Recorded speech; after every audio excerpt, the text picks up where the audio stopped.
Olá, meus amigos, olá, minhas amigas do Legislação Integrada. Aqui quem fala é o professor Bruno Valente e nossa conversa de hoje é sobre o informativo de número 1088 do STF. Antes de começar, aquele convite de sempre, nos segue no Spotify, Deezer, Apple Podcasts, Google Podcasts e no YouTube e não deixa de ativar o sininho para ficar sabendo das notificações. Nos segue também no Instagram, @legislação_integrada, onde todo dia tem novidade.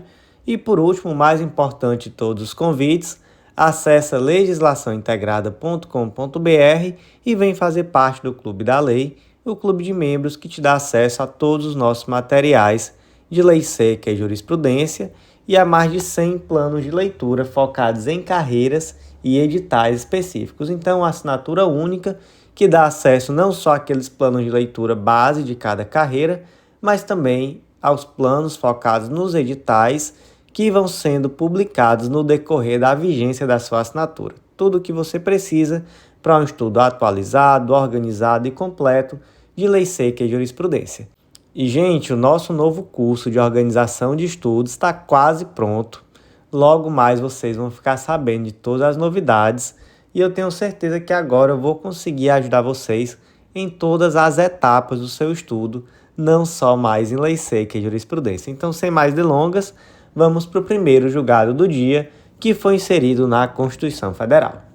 O primeiro julgado é uma tese de repercussão geral, tema 1032, e o destaque ficou da seguinte forma: o candidato estrangeiro tem direito líquido e certo à nomeação em concurso público para provimento de cargos de professor, técnico e cientista em universidades e instituições de pesquisa científica e tecnológica federais, nos termos do artigo 207, parágrafo 1º da Constituição Federal, salvo se a restrição da nacionalidade estiver expressa no edital do certame, com o exclusivo objetivo de preservar o interesse público e desde que sem prejuízo de controle judicial devidamente justificado. Antes de mais nada, o que diz o 207, parágrafo 1º?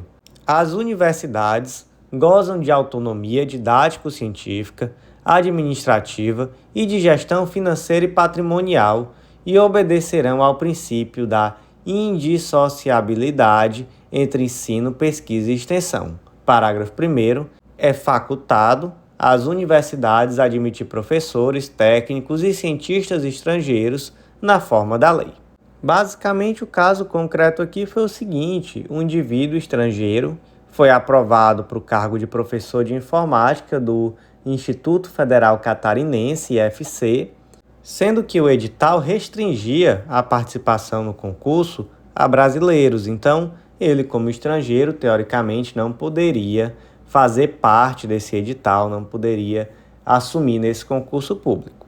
E aí, naturalmente, ele aprovado, buscou o judiciário e disse: olha, essa restrição ela não trouxe nenhum fundamento, simplesmente trouxe limpo e seco a restrição sem fundamentar. Por quê? Por que o estrangeiro, nesse caso concreto, não vai poder assumir?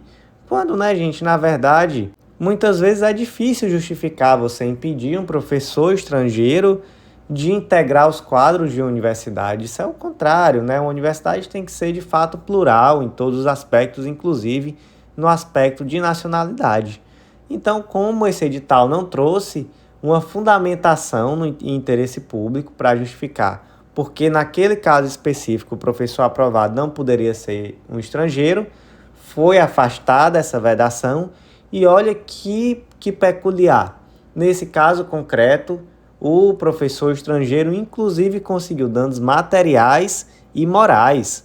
E os danos materiais, eles equivalem aqui ao período que ele deveria ter sido empossado. Isso aqui é raro de se ver, tá? Situação, por exemplo, do indivíduo deixar de ser empossado e, por conta desse período que ele não foi empossado, ele receber danos materiais. Interessante decisão, que não é a regra, O STF não costuma decidir assim. Já trouxe aqui outros casos em que se decidiu diferente. Próximo julgado do dia, inserido na Constituição Federal, e aqui foi uma tese fixada na ADI 7208, que ficou da seguinte forma: é inconstitucional por violação à competência da União para legislar sobre direitos civis e seguros, lei estadual que estabelece obrigações contratuais para operadoras de plano de saúde. Fundamento da decisão: artigo 22, incisos 1 e 7º, especialmente o inciso 7º, que diz que compete privativamente à União legislar sobre política de crédito, câmbio, seguro e transferência de valores. Qual foi o caso concreto? Foi o da Lei 11.816 de 2022 do Estado do Mato Grosso, que previu determinadas obrigações contratuais às operadoras de plano de saúde e trouxe ali, inclusive, preceitos sobre fiscalização, apuração de denúncia e aplicação de multa em caso de descumprimento. Ou seja, trouxe ali determinadas obrigações e trouxe também como seria feita a fiscalização dessas obrigações, como seriam apuradas as denúncias e trouxe também essa possibilidade de aplicação de multa a essas operadoras de plano de saúde. E aí o STF entendeu que se tratava de uma lei inconstitucional, porque essa regulamentação do mercado de planos de saúde é de competência exclusiva, ou melhor, privativa da União. Não é possível o Estado legislar sobre esse tipo de matéria, e trouxe também que já existe uma legislação federal sobre o assunto, a Lei 9656, as resoluções da ANS, etc., e que, portanto, não poderia uma lei estadual inovar em relação àquilo que já existe na esfera federal, especialmente trazendo novas obrigações que não estão previstas nessas leis. Então, a lei do Estado do Mato Grosso foi julgada inconstitucional. Próximo julgado do dia, inserido na Constituição Federal, destaque da seguinte forma: é inconstitucional por violar a competência privativa da União para legislar sobre trânsito e transportes, lei distrital que prevê a possibilidade de parcelamento de multas decorrentes de infrações de trânsito e o pagamento de débito com cartão de crédito.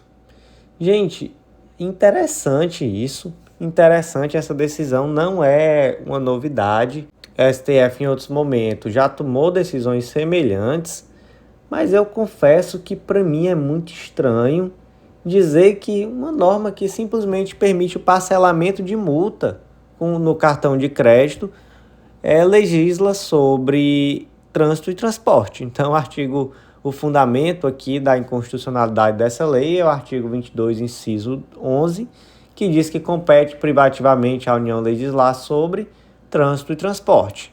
A lei distrital ela prevê o quê? Possibilidade de parcelar a multa decorrente de infração de trânsito através de cartão de crédito. Isso é legislar sobre trânsito e transporte, gente? Olha, sinceramente não entra na minha cabeça de forma alguma. O estado do Ceará, inclusive, salvo engano, possuía legislação nesse sentido, porque eu já vi acontecer esse parcelamento através de cartão de crédito, de multa de trânsito, e eu realmente não sei como está a situação no estado do Ceará hoje, se continua sendo feito, qual era a regulamentação, mas o fato é que essa lei distrital foi considerada inconstitucional. A lei permitia o quê? A lei permitia que fosse pago o débito junto ao Detran em até 12 vezes no cartão de crédito. Próximo julgado do dia, inserido também na Constituição Federal, destaque da seguinte forma: é inconstitucional por violar a competência da União para estabelecer normas gerais sobre direito financeiro e orçamentário e por afrontar o princípio do equilíbrio fiscal, lei distrital que, ao tratar do cálculo do limite de despesa total com pessoal para o exercício financeiro, estabelece regime contrário ao fixado na Lei de Responsabilidade Fiscal. E aqui são duas leis distritais também, Lei 5695 de 2016 e Lei 5950 de 2017. E qual o problema? É que o artigo 18 da Lei de Responsabilidade Fiscal determina que se entende como despesa total com pessoal o somatório dos gastos do ente da federação com ativo, inativo, pensionista, relativo a mandato eletivo, cargo, função, emprego civil ou militar, membro de poder e qualquer espécie remuneratória, tal como vencimento, variáveis, subsídio, provento, reforma, pensão adicional, gratificação, hora extra, enfim, traz ali tudo, inclusive o que? Encargo social, contribuição recolhida pelo ente, a entidade de previdência, tudo isso daí vai ser entendido como despesa total, nos termos do artigo 18 da Lei de Responsabilidade Fiscal. Por sua vez, essas duas leis distritais, elas previram que o artigo 18, parágrafo 1º da Lei de Responsabilidade Fiscal, aplica-se para fim de cálculo do limite de despesa total com o pessoal. Só que ela disse, olha, no entanto, não se considera como substituição de servidor e empregado público para esse efeito os contratos de terceirização relativos à execução direta de atividade. E aí ele trouxe alguns requisitos. Mas mesmo com esses requisitos, o fato é que ele afastou a aplicabilidade da Lei de Responsabilidade Fiscal em casos que a lei não permitiria isso. Então ele não suplementou, né? Ele trouxe, na verdade, um regime diverso daquele regime federal. Porque, veja, a Lei de Responsabilidade Fiscal é muito ampla. Trouxe ali praticamente tudo em termos de remuneração, né? Gratificação, adicional, subsídio, enfim, tudo se enquadraria dentro da despesa total com o pessoal. É o somatório dos gastos.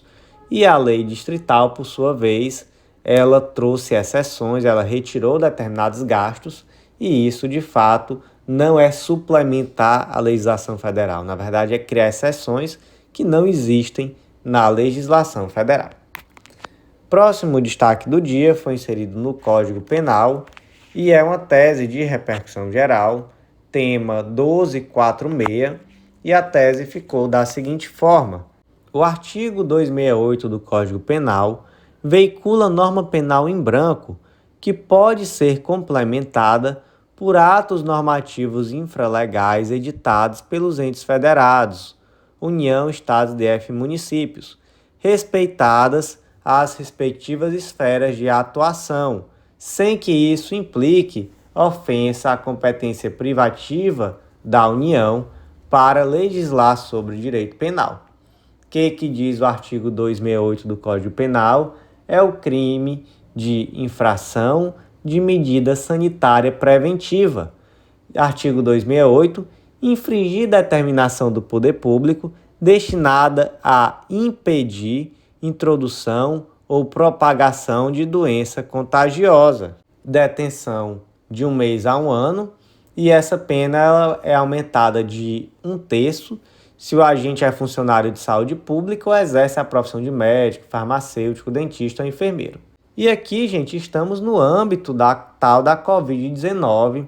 Lá no estado do Rio Grande do Sul foi editado o decreto 55764 de 2021, que trazia ali medidas restritivas, objetivando conter o avanço da pandemia. Então veio ali uma medida restritiva sanitária através de um decreto estadual que disse, olha, determinados comércios não podem abrir até o próximo decreto que porventura venha a diminuir as restrições. Então, seu comércio não pode abrir durante esse período. Por quê? Porque nós precisamos conter o avanço da Covid-19, ok? Só que acontece que determinado indivíduo descumpriu e abriu o comércio. Isso é crime? Gente, isso é crime, porque veja só, o artigo 268, ele é uma norma penal em branco. O que isso significa? Que ele precisa de complementação. Infringir determinação do poder público destinada a impedir introdução ou propagação de doença contagiosa. Esse dispositivo sozinho traz o crime? Não, né? Por quê? Porque ele precisa ser complementado por essa determinação do poder público, que pode ser uma lei, pode ser um decreto, pode ser uma portaria, enfim. Não tem diferença. E qual foi o argumento aqui do indivíduo para tentar afastar essa aplicação da lei penal? Foi um argumento de que se tratava de um decreto estadual. Então ele disse, olha, A competência para legislar sobre direito penal não é privativa da União? Então, como é que um decreto estadual pode complementar uma lei penal? Existe aqui um vício de competência. Gente, isso aqui faz sentido em algum lugar? Em algum lugar, eu não sei. No Brasil não faz, né? Isso aqui não faz o mínimo sentido. Então, não existe nenhum problema que esse decreto seja estadual. Ele pode, sim, perfeitamente complementar a legislação penal, até porque se trata ali de um decreto estadual que objetiva exatamente impedir a introdução ou a propagação de doença contagiosa. Que doença era essa? A Covid-19. Próximo julgado do dia, inserido na Constituição Federal, destaque da seguinte forma: é inconstitucional por usurpar a competência do STJ, norma que atribui ao TJDFT a competência originária para processar e julgar ações de habeas corpus, nos quais figurem como autoridades coatoras presidente e membros do TJDFT, o presidente do Tribunal de Contas do Distrito Federal e o Procurador-Geral de Justiça do Distrito Federal e Territórios. Por que, gente, que essa lei é inconstitucional? Porque a quem é que compete julgar esses habeas corpus, gente? É ao STJ. Está lá no artigo 105, inciso 1, alíneas A e C. Então, veja só, compete ao STJ processar e julgar originalmente nos crimes comuns dos governadores de estado e do DF, e neste nos de responsabilidade, veja só, 1. Os desembargadores dos tribunais de justiça do estado e do DF, os membros dos tribunais de contas do estado e do DF e dos tribunais regionais federais, dos tribunais regionais eleitorais e do trabalho, os membros dos conselhos ou tribunais de contas dos municípios e os do Ministério Público da União que oficiem perante tribunais. Portanto, gente, aqui, letra da Constituição, né? A competência não é do Tribunal de Justiça do Distrito Federal. A competência é do STJ para julgar esses indivíduos. Que indivíduos são esses? Já vimos aqui, né? Presidente e membros do TJDFT, presidente e membros do Tribunal de Contas do Distrito Federal e o Procurador-Geral de Justiça do Distrito Federal e Territórios.